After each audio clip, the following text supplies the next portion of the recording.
Assalamualaikum warahmatullahi wabarakatuh.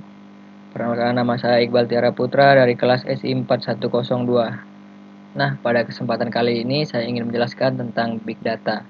Yang pertama ada pengertian Big Data. Big Data bukanlah sebuah teknologi, teknik maupun inisiatif yang berdiri sendiri. Jadi Big Data itu adalah suatu tren yang mencakup area yang luas dalam dunia bisnis dan teknologi. Big Data menunjuk pada teknologi dan inisiatif yang melibatkan data yang begitu beragam, cepat berubah atau berukuran super besar sehingga terlalu sulit bagi teknologi, keahlian, maupun infrastruktur konvensional untuk dapat menanganinya secara efektif. Dengan kata lain, Big Data memiliki ukuran, kecepatan, atau ragam yang terlalu ekstrim untuk dikelola dengan teknik konvensional. Big Data terbagi menjadi tiga, yaitu ada volume, variety, dan velocity. Nah, yang pertama ada volume atau ukuran. Ukuran data yang dimiliki oleh Big Data memiliki kapasitas yang besar. Kita dapat mencoba melakukan proses data dengan ukuran yang besar untuk dijalankan. Saat ini, Facebook menyedot sekitar 500 terabytes data baru setiap harinya. Sebuah pesawat Boeing 737 menghasilkan sekitar 240 terabytes data penerbangan dalam satu penerbangan melintasi Amerika. Kemudian makin menjamurnya penggunaan ponsel pintar atau smartphone, bertambahnya sensor-sensor yang disertakan pada perangkat harian akan terus mengalirkan jutaan data-data baru yang terus terupdate, yang mencakup data-data yang berhubungan dengan lingkungan, lokasi, cuaca, video, bahkan data tentang suasana hati si pengguna ponsel pintar. Selanjutnya ada variety atau ragam. Variety yang dimaksud di sini adalah berbagai jenis data yang tersedia. Jenis data tradisional biasanya lebih terstruktur. Dengan semakin berkembangnya data, ada juga data yang belum terstruktur. Data yang belum terstruktur atau semi terstruktur seperti teks, audio, dan video memerlukan waktu untuk diproses agar kita bisa tahu arti dari data-data ini. Selanjutnya ada velocity atau kecepatan. Velocity di sini adalah kecepatan yang sangat cepat di mana data diterima dan mungkin langsung digunakan. Biasanya, kecepatan tertinggi aliran data langsung ke memori dibandingkan yang ditulis ke disk.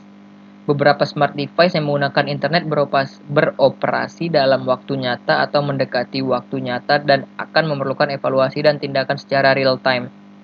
Kecepatan tertinggi yang bisa didapatkan langsung melalui aliran data ke memori apabila dibandingkan yang ditulis pada sebuah disk. Selanjutnya ada fungsi Big Data.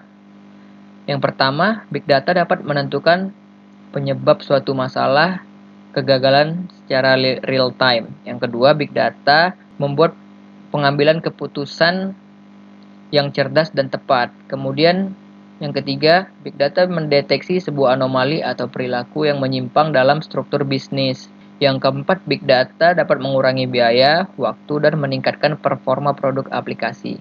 Nah, selanjutnya ada contoh implementasi dari Big Data. Yang pertama dalam dunia kesehatan, yaitu untuk meningkatkan layanan.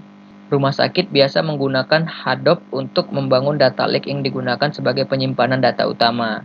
Big Data mampu memproses 3.000 data feed dengan 45 jenis data setiap harinya.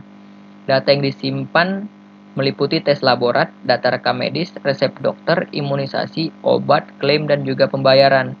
Big Data juga digunakan untuk menyimpan data yang berhubungan dengan klaim dari dokter maupun rumah sakit. Data yang digunakan untuk mengambil keputusan dalam meningkatkan pendapatan maupun reimbursement.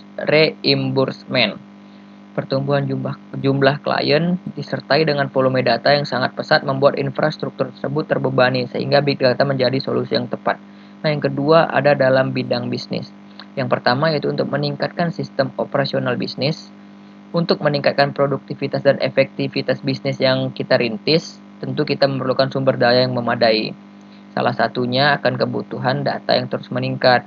Big Data dapat mengatasi permasalahan data dengan kebutuhan data yang besar untuk membantu proses operasional bisnis kita.